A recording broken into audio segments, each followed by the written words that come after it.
ជ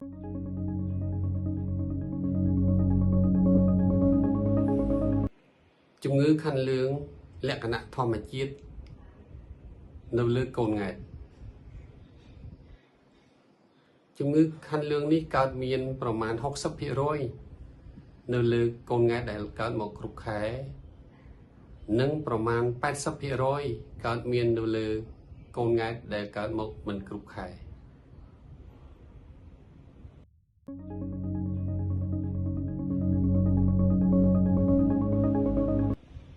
ជំងឺខាន់លឿងនេះមានមូលហេតុសំខាន់3យ៉ាងមូលហេតុទី1គឺបណ្ដាលមកពីការកើនឡើងនៃការផលិតជាតិលឿង augmentation de production de bilirubin ទី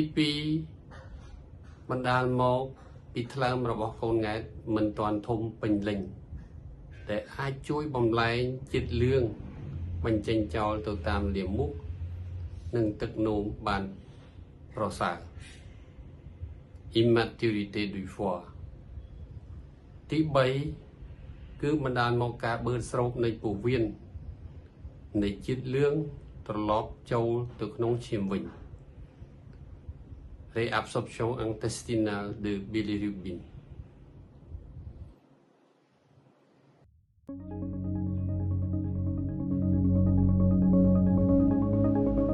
រោគសញ្ញារបស់វាស្ដែងចេញជាលឿងនៅនឹងស្បែកលឿងនៅនឹងមួយគឺសនៃភ្នែកផ្នែកសនៃភ្នែកការកើតលឿងនេះកើតមានចន្លោះពី3ទៅ5ថ្ងៃក្រោយពីកំណើតបើយើងពិនិត្យលាមកអាចលាមកលឿងខ្លាំងនិងទឹកនោមលឿងខ្លាំង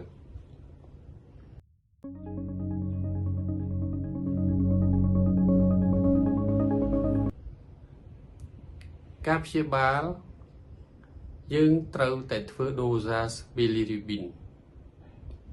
ដើម្បីបែងចែកថាតើត្រូវព្យាបាលដោយការអាំងថ្ងៃនេះយើងត្រូវយកកុមារទៅអាំងនៅពេលព្រឹក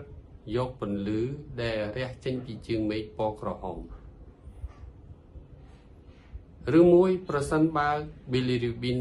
មានអត្រាខ្ពស់ដែលតម្រូវឲ្យយើងព្យាបាលកុមារដែលកើតខាន់លឿងដោយប្រើម៉ាស៊ីន UV ដើម្បីពន្លឿនក្នុងការបន្ថយឬក៏បញ្ចុះនៃជាតិលឿងឲ្យបានឆាប់រហ័សដើម្បីជៀសវាងការប៉ះពាល់ទៅដល់ខួរក្បាលរបស់កុមារ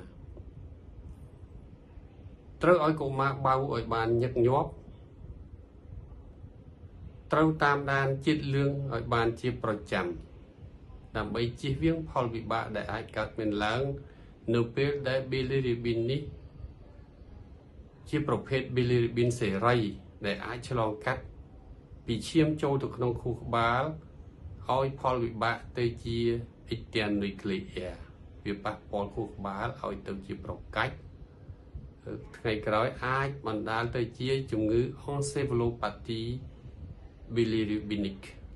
ហើយជំងឺខ្វះកាយសម្បទា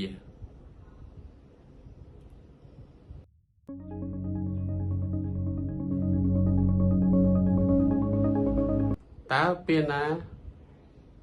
យកកុមារដែលកើតលឿងទៅពិគ្រោះជាមួយគ្រូពេទ្យទី1ប្រសិនបើការកើតលឿងកើតមានរវាង24ម៉ោងក្រោយពីកំណើតទី2ប្រសិនបើការកើតលឿងកាន់តែធ្ងន់ទៅនឹងអូសបន្លាយលើសពី2សប្តាហ៍ទី3ប្រសិនបើកុមារដែលកើតលឿងមានសភាពសន្លឹមមិនសូវលេងមិនសូវបៅ